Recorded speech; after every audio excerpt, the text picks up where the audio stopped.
கிருத்திக்கோட பிறந்த நாளைக்கு எல்லாருமே விஷ் பண்ணியிருந்தீங்க கமெண்ட்டில். ரொம்ப ரொம்ப நன்றி எல்லாத்துக்குமே.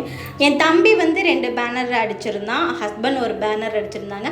பர்த்டே வந்து பெருசானா செலிப்ரேட் பண்ணலை, ஸோ சிம்பிளாக தான் பண்ணியிருந்தோம். ஸோ அந்த முருகன் தீம் வந்து கண்டிப்பாக இருக்குன்னு சொல்லிட்டு நான் தான் பிக்சரை அனுப்பினேன். ஹஸ்பண்ட் தான் அது எல்லாமே செட் பண்ணி வந்து பண்ணார்.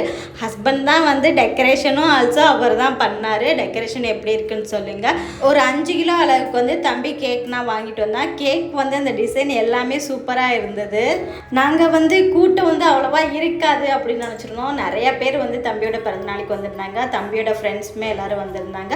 ஸோ ரிலேட்டிவ்ஸில் எல்லாருமே வந்து ட்ரெஸ்ஸு எல்லாருமே கொடுத்தாங்க. அம்மா வந்து ரிட்டன் கிஃப்டாக கொடுக்குறது டிஃபன் பாக்ஸ் வந்து வாங்கியிருந்தாங்க. ஸோ ராம்நாட்டில் தான் வாங்கினாங்க. அந்த கடைக்கு நெக்ஸ்ட் டைம் நான் போகும்போது வீடியோ எடுத்து கண்டிப்பாக நான் அப்லோட் பண்ணுறேன்.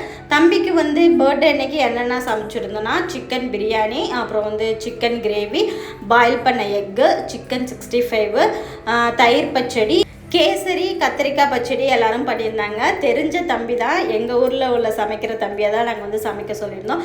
சாப்பாடு உண்மையிலே சூப்பராக இருந்துச்சு. வந்தவங்க எல்லாருமே சாப்பாடு நல்லா இருக்குன்னு சொல்லியிருந்தாங்க.